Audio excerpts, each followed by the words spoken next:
زمانہ اس بات پہ شاہد ہے، جو شاہد ہے وہ محبت سے کہہ دیا سبحان اللہ۔ آخر والے جو کھڑے ہیں سارے بندے ایک دفعہ ہاتھ کھڑا کر کے مفتی صاحب کی محبت پہ کہہ دیا سبحان اللہ۔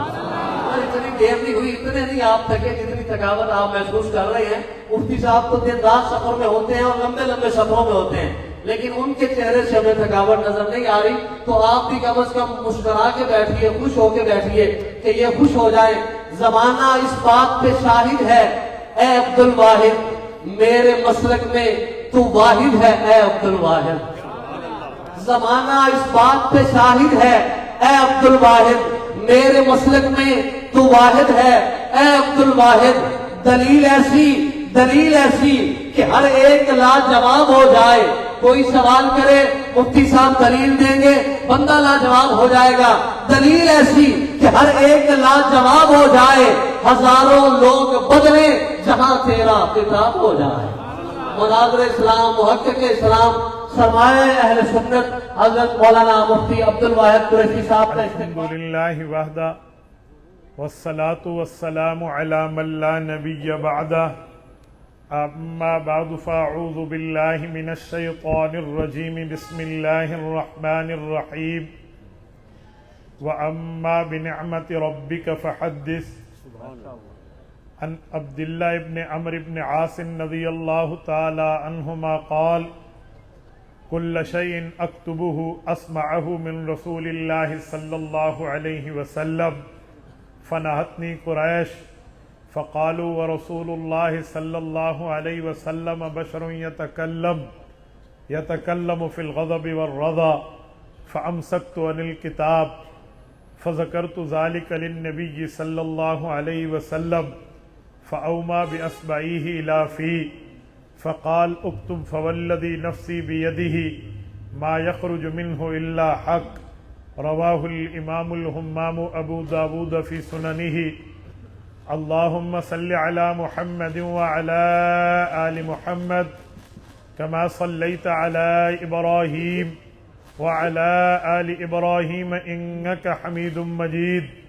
اللهم بارك على محمد وعلى آل محمد كما باركت على إبراهيم وعلى آل إبراهيم إنك حميد مجيد۔ میرے دوستو، جامعۃ العارف بہاول نگر میں حضرت مولانا اکرام اللہ عارفی دامت برکاتہم العالیہ کی دعوت پرخلوص پر میں آپ کی خدمت میں موجود ہوں۔ حضرت مولانا عارفی صاحب کا ہم سے کئی نسبتوں سے تعلق ہے، خصوصاً ہمارے مخدوم مکرم حضرت مولانا سید محمود الحسن شاہ مسعودی دامت برکاتہم العالیہ اور حضرت نے ایک ہی کمرے میں رہ کر دورہ حدیث کیا ہے۔ میرے پیر و مرشد حضرت مولانا عزیز الرحمن ہزاروی نور اللہ مرقدہ نے حضرت پر اعتماد فرمایا، خلافت عطا فرمائی ہے۔ کئی نسبتوں سے ہمارا تعلق ہے، تو میں حضرت کے حکم پر آپ کی خدمت میں موجود ہوں، اور ہمارے اسٹیج پر جملہ علماء کرام موجود ہیں۔ میں سب سے فردن واقف نہیں ہوں، جس سے واقف ہوں ان کا نام لوں گا، جن سے نہیں واقف اللہ ان کو جزائے خیر عطا فرمائے۔ میرے قائد محترم حضرت مولانا فضل الرحمن دامت برکاتہم کی جماعت کے شیر حضرت مولانا عبد الخالق مہار دامت برکاتہم ہمارے جمعیت علماء اسلام کے گلدستے کا ایک عظیم پھول ہیں، یہ اسٹیج پر تشریف فرما ہے۔ ان سمیت اللہ جملہ علماء کرام کو جزائے خیر عطا فرمائے۔ میرے دوستو، مولانا عارفی صاحب نے میرے ذمے لگایا تھا پہلے گفتگو کرنا۔ اب ہمارے مرشد گرامی حضرت حکیم محمد اختر رحمہ اللہ کی نشانی، آپ کے بہاول نگر کا فخر الشیخ مولانا جلیل احمد اخن دامت برکاتہم نے جو ختم البخاری کا درس دینا تھا، حضرت کے سفر پہ ہونے کی وجہ سے وہ درس بھی میرے ذمے ہے۔ اب میں آپ کی خدمت میں علمی اور عوامی دونوں گفتگو ملا کر پیش کرنے لگا ہوں۔ میری کوشش ہوگی کہ یہ بات تو اصل ختم البخاری والوں کے لیے ہو، لیکن جو مجمع میں بیٹھے ہوئے فرد ہیں ان میں سے کوئی فرد محروم نہ جائے، وہ یہ نہ کہے کہ جی ساڑھے پلے تے کچھ نہیں پویا، مولویاں واسطے گل کیتی ہے۔ نہیں میں کوشش کرنی ہے یہ علمی گل عوامی لہجے تواڈے سامنے رکھاں تاکہ تانوں ہی فائدہ ہوئے تے سانوں ہی فائدہ ہو. بس آپ نے توجہ رکھنی ہے. میں آپ کی خدمت میں صحیح البخاری کی آخری حدیث پاک کا درس شروع کر رہا ہوں، لیکن گفتگو اور درس ملا کر کروں گا، بس توجہ رکھنا. سب سے پہلی اور بنیادی بات کہ ختم البخاری کی آخری حدیث میں آپ کو بلانے کا مقصد، ہمیں آخری حدیث کمرے میں بیٹھ کے پڑھانا نہیں آتی.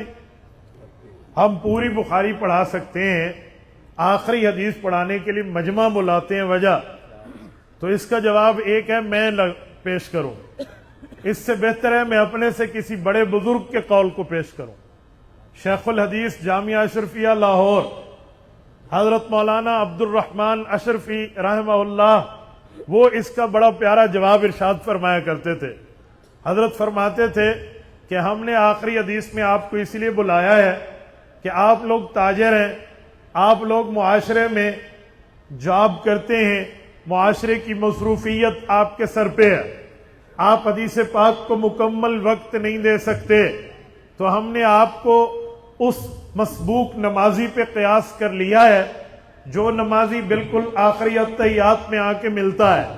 جب امام سلام پھیرتا ہے تو وہ بھی نمازی نماز کا شریک ہوتا ہے، اپنی رکعتیں لوٹا لیتا ہے، لیکن جماعت کا ثواب تو اسے مل جاتا ہے کسی نہ کسی درجے میں کہ یہ بندہ جماعت میں آ کر شریک ہوا، اگرچہ دیر سے شریک ہوا.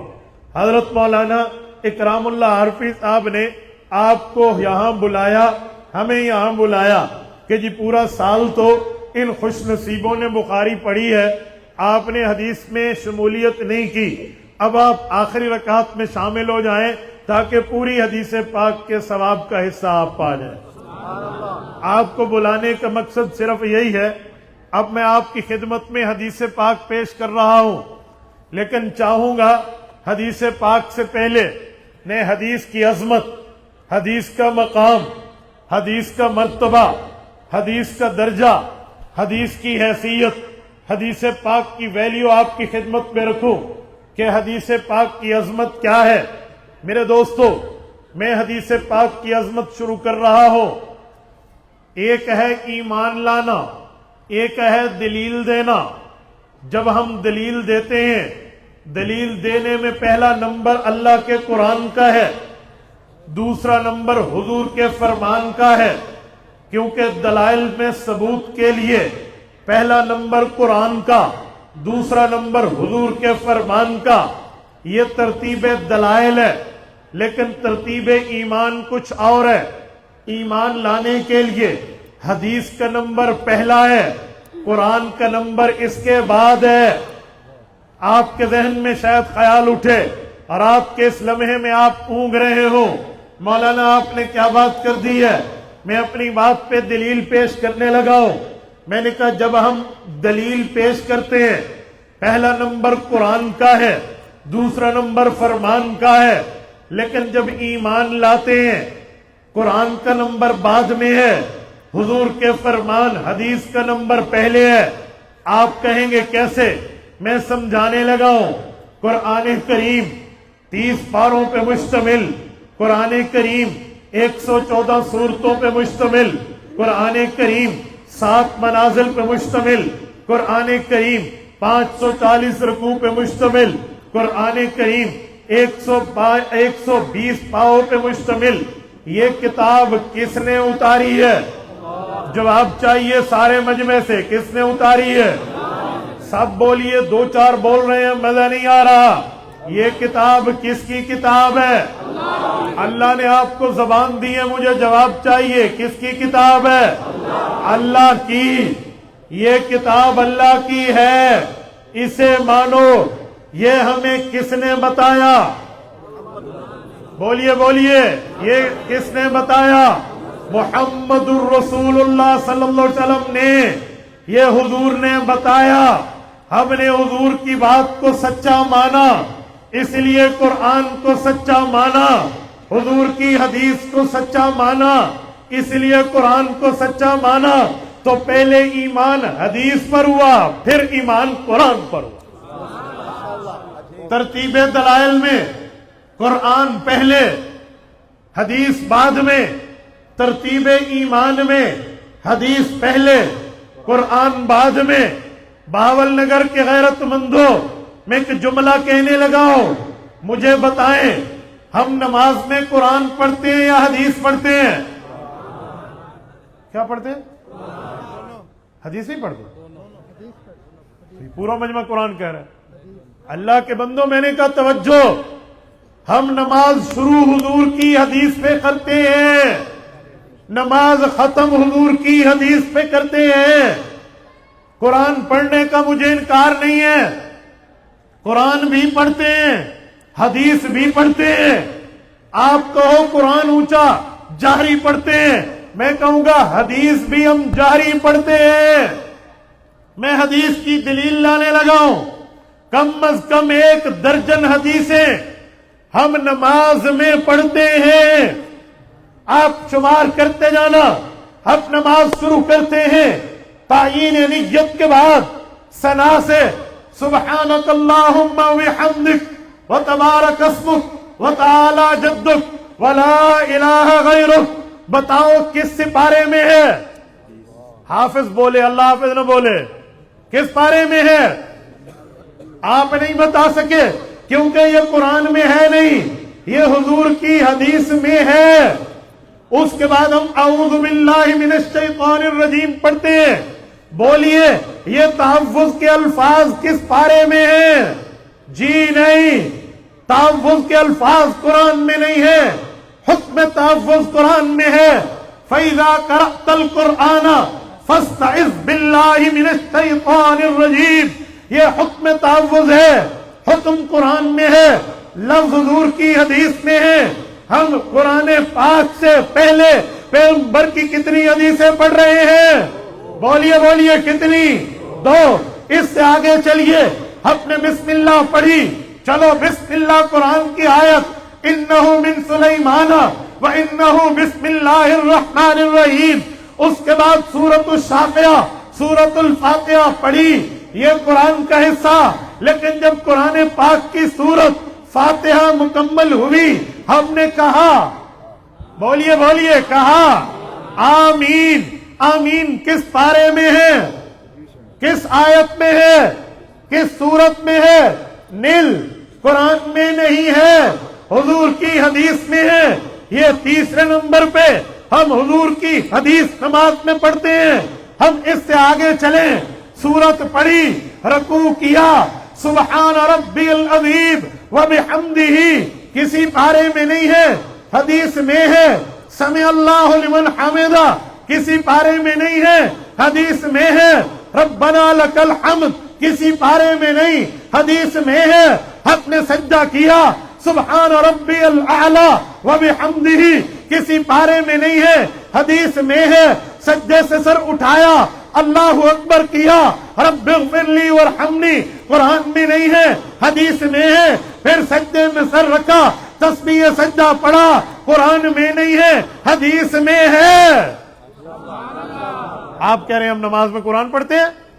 آؤ ہم سجدے سے آگے چلے، ہم نے التحیات پڑھی، التحیات للہ والصلوات والطیبات، کمپلیٹلی تشہد، مکمل التحیات قرآن میں موجود ہے؟ جواب نہیں ہے۔ اللہ نے آپ کو زبان دی ہے، قرآن میں موجود ہے؟ نہیں ہے، حدیث میں ہے۔ آگے چلیے، ہم نے درود ابراہیمی پڑھا، اللہم صلی علی، اللہم بارک، قرآن میں موجود ہے؟ صلو علیہ وسلموا تسلیما، حکم درود ہے، الفاظ درود ابراہیمی نہیں ہے۔ ہم نے آگے رب اجعلنی مقیم الصلاۃ پڑھا، ہے تو آیت، ہے تو قرآن، پر ادھر بطور قرآن نہیں بطور حدیث پڑھا۔ آپ کہیں گے کیسے؟ تحکم نہیں، دلیل پیش کر رہا ہوں۔ قرآن سے پہلے اعوذ باللہ بسم اللہ لازمی ہے، درود ابراہیمی کے بعد رب جلنی سے پہلے اعوذ باللہ بسم اللہ نہیں پڑھتے۔ بھائی آیت تھی پڑھے، کہتے نہیں، بطور دعا بطور حدیث پڑھا۔ پھر ایک طرف کلام، دوسری طرف کلام، قرآن میں نہیں ہے، حدیث میں ہے۔ یہ 1 درجن سے زائد مقام ہے جہاں ہم قرآن کے نماز کے اندر قرآن پاک کے بجائے حدیث پڑھتے ہیں۔ ابھی بتائیں ہم نماز میں قرآن پڑھتے ہیں یا حدیث؟ پہلے بھی جواب غلط، اب بھی غلط۔ پہلے آپ نے کہا قرآن، اب کہتے ہیں حدیث۔ ہم نماز میں دونوں پڑھتے ہیں۔ گڈ آنسر یہ ہے، کیا پڑھتے ہیں؟ بولیے کیا پڑھتے ہیں؟ یہ میں نے آپ کے لیے شروع کیا ہے، یہ ختم بخاری کا لفظ نہیں ہے۔ میں نے اسی لیے کہ مولانا نے ذمہ داری دی تھی بھی آپ نے عوام میں ختم بخاری سمجھانی ہے، تو میں نے اسٹارٹ ایسے لیا ہے تاکہ میں آپ کی دل سینوں میں یہ بات مدلل مبرہن کر پاؤں کہ حدیث پاک سے تعلق عوام کا بھی ہے، علماء کا بھی ہے۔ میرے دوستو، حدیث پاک کی عظمت کہ ہم نماز میں قرآن کے ساتھ حضور کا فرمان پڑھتے ہیں، بلکہ باول نگر کے غیرت مندو، اگر آپ مجھے اجازت دو تو میں اگلا جملہ کہنے لگا ہوں۔ ہم نماز شروع حدیث سے کرتے ہیں، ختم حدیث پہ کرتے ہیں۔ آئیے آگے، حدیث پاک کی اتنی عظمت ہے، اتنا مقام ہے، اتنا مرتبہ ہے، تو جب ہم حدیث پر ایمان پہلے لاتے ہیں، نماز میں حدیث بھی پڑھتے ہیں قرآن کے ساتھ ساتھ، کیا اس حدیث پاک کے لیے اللہ کے قرآن نے بھی کچھ بتایا ہے؟ کچھ نہیں، بہت کچھ بتایا ہے۔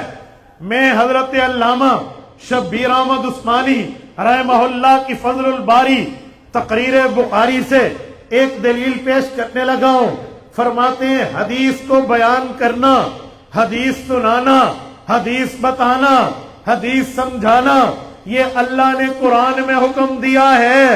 رب کریم فرماتے ہیں رسالت مآب کو حکم دیتے ہوئے ارشاد فرمایا وَأَمَّا بِنِعْمَةِ رَبِّكَ فَحَدِّثْ، محبوب مصطفیٰ آپ پر جو رب کی رحمت ہوئی آپ اس کو حدیث میں بیان کیجئے۔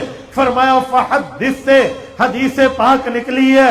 رب کریم نے حدیث کی عظمت بتائی، اس کے بتانے کے لیے حکم قرآنی موجود۔ حدیث کی عظمت کے لیے اللہ کا قرآن کہتا ہے کہ حدیث پاک میں حضور پاک جو حکم کریں لینا چاہیے، جسے چھوڑ دیں چھوڑنا چاہیے۔ اللہ کا قرآن کہتا ہے سورۃ حشر میں رب کا اعلان ہے، فرمایا وَمَا آتَاكُمُ الرَّسُولُ فَخُذُوهُ وَمَا نَهَاكُمْ عَنْهُ فَانْتَهُوا، نبی دے دے تم نے لے لینا ہے، نبی روک دے تم نے رک جانا ہے۔ حدیث پاک کی عظمت کے لیے اللہ فرماتے ہیں وَمَا يَنْطِقُ عَنِ الْهَوَىٰ إِنْ هُوَ إِلَّا وَحْيٌ يُوحَىٰ، نبی بولتے ہیں اللہ کے حکم سے۔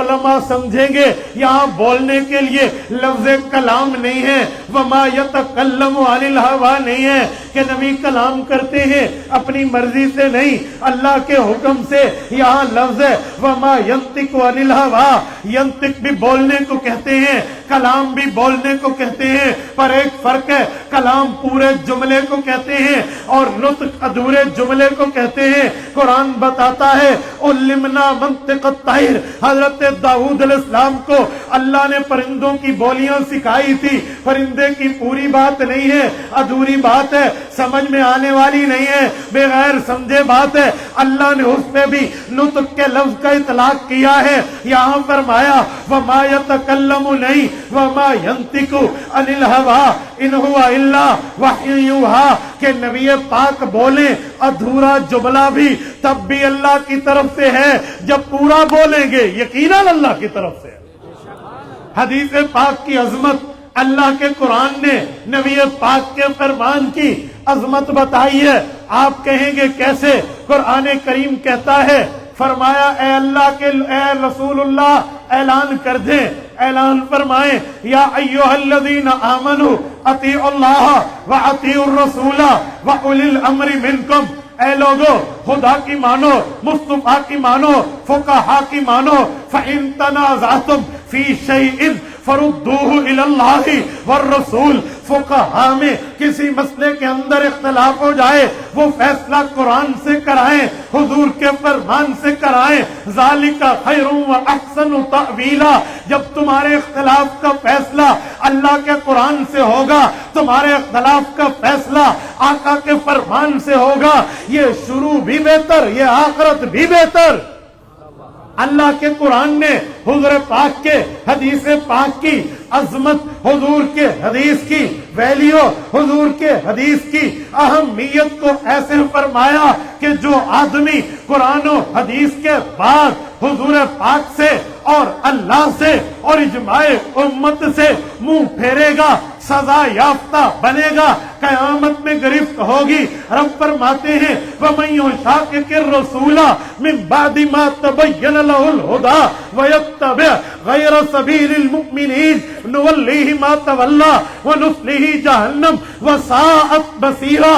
فرمایا رسول کی مخالفت دشمنی کرنے والوں, اگر تم نے پیغمبر کی مخالفت کر دی باوجود تمہارے سامنے ہدایت کا میدان و سامان تمہارے سامنے واضح ہو چکا تھا اور اجماع صحابہ کو چھوڑا, رب تمہیں دو سزائیں دے گا. پہلی سزا نولیہ ما تولا, جہاں جاؤ گے وہاں جانے دے گا. مفسرین کہتے ہیں توبہ کی توفیق نہیں ملے گی, یہ مراد ہے. دوسری سزا یہ ہے وَنُصْلِهِ جَهَنَّمَ وَسَاءَتْ مَصِيرًا, برا ٹھکانہ جہنم بنے گا. پتہ چلا قرآن کا منکر بھی جہنمی, اجماع صحابہ اور حضور کے فرمان کا منکر بھی جہنمی.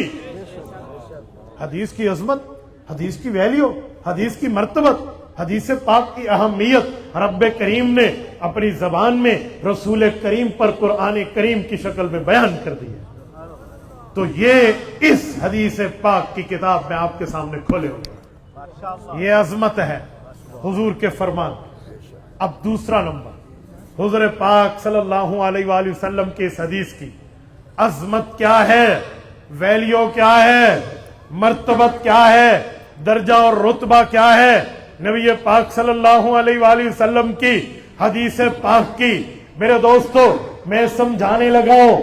حضور پاک کے اس کتاب حدیث پاک کو کھولتے ہوئے, اس کتاب کا نام ہے, مختصر نام صحیح البخاری ہے.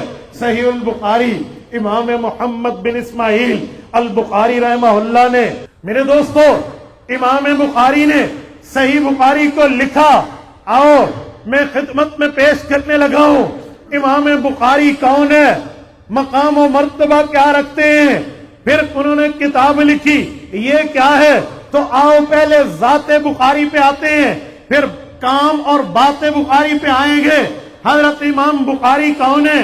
امام بخاری کا نام ہے محمد بن اسماعیل بن ابراہیم بن بردزبہ الجعفی البخاری. رہنے والے کہاں کے ہیں؟ رشین سٹیزن, روس کے علاقہ تاجکستان کے تاشکند سے 300 کلومیٹر دور یہ بخارا کی بستی کے رہنے والے ہیں. یہ امام بخاری رحمت اللہ علیہ ہیں. اب توجہ رکھنا, کب پیدا ہوئے؟ 194 ہجری میں پیدا ہوئے. کب حدیث پاک کو لکھا؟ 215 ہجری, 217 ہجری, تیسرا قول 220 ہجری میں صحیح بخاری کو لکھا. امام بخاری نے کن سے پڑھا؟ آؤ میں امام بخاری کے اساتذہ حدیث کا تعارف کرانے لگا ہوں. امام بخاری نے پڑھا ہے حضرت عبداللہ بن زبیر المکی.